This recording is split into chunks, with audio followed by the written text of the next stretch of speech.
Why Anarchy Could Work for Canada is a look at the civil rights movement from a different perspective. Convention tells us that to help the underprivileged, we need to align ourselves with the state. But the reality is, the civil injustice we are trying to correct could never have existed without the complicity of the state. When people think about anarchy, they imagine society without government. But it is not that simple. There is no path that leads to the abolishment of the state without serious ramifications for society. In every case where the state has been usurped, something else has taken its place, and is usually the force behind the removal of the prior government. Understood in this context, anarchy, to exist, requires accountability. Without the oversight of the state, there must be a way to hold others accountable for the harm they do. Given that, civil rights abuse could not exist given anarchy. Without the power of the state to protect its allies, there would be equality. Civil rights organizations need to cease looking for ways to alleviate some of the worst cases of social injustice under the aegis of the state and consider a different path, a path in which citizens wield power. Anarchy is not the social injustice we have with the state, but without the state. Anarchy, as the elimination of the state, requires accountability and a culture of civil rights, because the state is no longer able to protect the abusers and destroyers of our civil liberties, being no longer in existence. But this makes the rather naive assumption that the state is not a solution to criminals and wrongdoers, but the environment in which they thrive. The mistake anarchists make is thinking that what exists will continue to exist, with the state magically removed. But the state is not a barnacle on the nation that can be removed, leaving behind a functioning social entity. The removal of the state does not remove the desire for a state from people. The Israelites had no state, yet still asked for a king to be put over them. The removal of the state also does not eliminate the desire of many people to be the state. Even if not expressed in so many words, there is a natural tendency for people to think they have a solution and want the power to implement it, becoming the state. People are always tempted to gamble, to wager things will work out in the long run. The risks accepted today will be repaid by the large wins of the future, but of course things rarely work out that way. This is called leverage. The small risk accepted today for the large payoff in the future. Some call it investing, but it is always gambling of one kind of another. The gambler takes the portion that he has and gambles on being able to increase this small amount to pay off the loss and any additional costs, as well as a large amount of potential future expenses. The gambler risks tomorrow's earnings because he thinks he can replace them and more with his winnings, but rarely is able to because gamblers so rarely win. This is not a condemnation of anarchy or of its principles.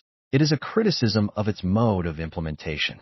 The idea that we could just vote governments out, and by sheer desire everything will work out, appears to be nothing more than a pretense of people who want us to get rid of present governments so they can set up an alternate government with them at the helm. Anarchy so often seems a strategy of those who hope to implement a revolutionary change in governments using guile rather than violence. Government is not a thing, it is a relationship. The state is a social technology for administrating power. It is an alternative to tyranny and endless competition. Ending the relationship or halting the use of the social technology does not prevent government from arising again because the social technology that brings it about still exists. Ending the state does not stop its reemergence, any more than a divorce stops the same dynamic happening again, even between the divorced couple. Government has not always existed. Government is not the result of government. It is the result of a dynamic that comes about because of human nature. There are only two possibilities with people. We either pay our own way or we are subsidized. If we had a population that worked and earned their way without the presence of free riders, there would be no conflicts. The only source of conflict is contested ownership. This situation generates what economists call a liability.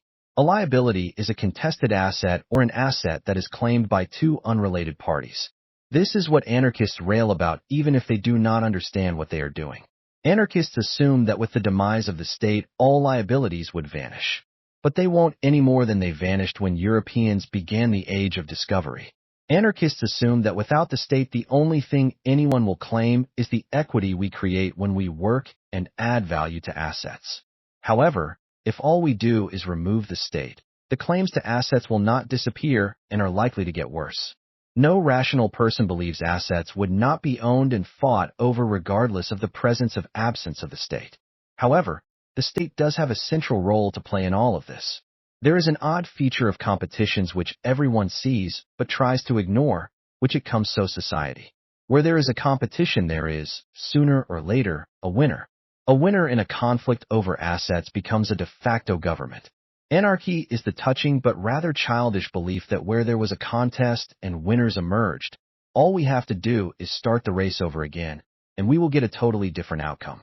It is as if a winner in a race is an anomaly, and we need to restart it in a way that ensures everyone will cross the finish line at the same time. But why try and manipulate a competition so that, regardless of relative skill levels, the outcome will be the same for all contestants? Why not eliminate the competition? This anarchists cannot do and do not even know they need to do, which is why, despite what they attempt to claim for themselves, they are firmly part of this system.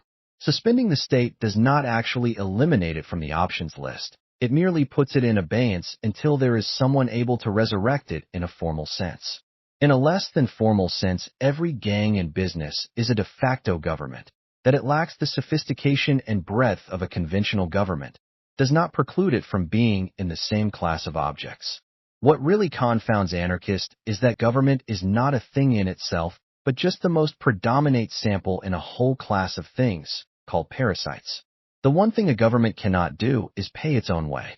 This might seem obvious and reasonable, but if we understand that a population of persons who all pay their own costs would not need the state, and in fact could not be governed by a state, then things take on a different perspective. The state, like a gang running a protection racket, creates a need for itself. Without the state, there would not be a need for the state. But to understand this, we need to understand what prompts the need for the state. Unless we understand that, revolutions and reform movements will only result in another state being formed. Governments do not pay their own way, therefore they need a justifier for their existence. This actually creates a real problem most people do not understand. People who are self-sufficient, or who work and pay their own way, do not need the state. They pay for what they get. It only takes thinking about people who work and pay their own way and create no costs for anyone else to make us realize what a useless anomaly the state is. The state exists to justify itself. It has no other purpose. When someone runs for election, their platform is designed to impress upon the voter how much they are needed. But we have already remarked, if everyone worked and paid their own way, there would be no need for the state. The question is, if the disciplined do not need the state, who do? The answer is embedded in the question: the undisciplined need the state. The undisciplined need the state to impose discipline on them. The undisciplined represent a risk, they represent a threat of loss. Because they are undisciplined, they create costs, and because they are undisciplined, they create costs they cannot and will not pay. Naturally, this is a problem for the disciplined, but to what degree? If we have a population of disciplined individuals and a few decided they want to live free, how would they manage? The disciplined would surely not allow themselves to be exploited by these freeloaders. The spiritually immature lack discipline. This is why they look to the state as a form of caregiver or parental figure. The state desires to represent itself as parental. It adopts the language of the solicitous parent. However, it has nothing to give. What the state is a con artist who creates various needs to fill. The biggest need it seeks to fill, or the central problem it wants to solve, is its own necessary existence. The state is designed to perpetuate a need for the state. But how can it create a need for itself when it has nothing to give anyone, nor do disciplined people need the state? Which just leaves the undisciplined for the state to cater to or serve. However, we have already made it clear that the disciplined have no use for the state. So, the state must cater to a group who wants to be catered to and which requires subsidization. Thought the state itself has nothing, or at least nothing that it does not take from the disciplined group. The state differs from the spiritually immature in that it is willing to take what it wants and impose its wants onto others. And so the state and the immature form an alliance. The state promises to help its supporters if the supporters help the state gain power. The state wants the power to take, and its allies want the right to claim their share of what exists. Both represent and create liabilities on the equity of the disciplined. What is obvious is that simply removing the state does not do anything about those who want to use their power to take what they want, nor about those who are willing to leverage their power into a share of the spoils. There are the strong who can make promises to the weaker that for their support they will give them a share of the spoils. This kind of arrangement has been made since time immemorial. All the early kingdoms and conquests were managed in the same way.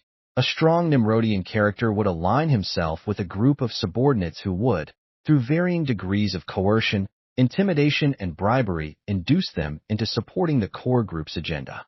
What this means is that there is a criminal conspiracy between the state and other criminal elements to defraud the disciplined out of what is rightfully theirs. Getting rid of the state by some means will not eradicate the conspiracy or the desire to put it into place. But anarchy could happen successfully if we get rid of the state as part of the criminal conspiracy to defraud us of what is rightfully ours. The key to eliminating the state is neither the law nor raw violence. What is needed is a breakdown of how the state manages to gain access to our wealth. There is the issue of raw power and overpowering the owner, but this presumes the state already exists. What happened is very subtle and perhaps not easily understood. But to gain access to the economy, the state created liabilities, that is, secondary claims on economic elements. The state produced a product that lacked clear property rights. Possession defined ownership, which is the same thing as saying power defined right and wrong. The state and its allies and ancillary elements only need to have the means of taking possession to exercise the rights of ownership. If you are paid for what you do, using a product or asset-based currency, anyone who can acquire this product or currency claims your labor. Your property is always at risk because the assets given you to represent your labor are always exposed to risk.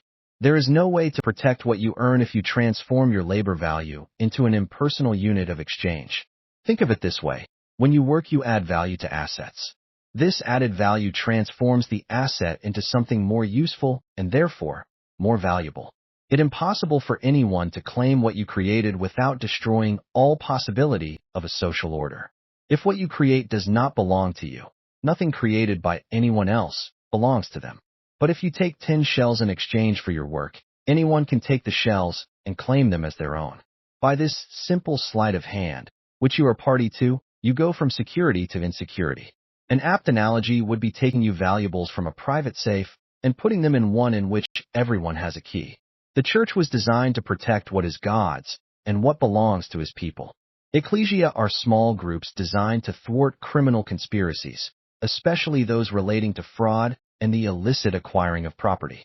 Designed by God, ecclesia's accounts are secure because the unit of account they use cannot function as debt. For all intents and purposes, ecclesia's accounts function as personal property and never contain a liability. The trick to getting rid of the state is to eliminate access to what does not belong to someone else. The state literally is the mother of all criminal organizations. She is the mother of crime. If we can prevent organized groups from accessing the property that belongs to others, we have eliminated the genesis of the state.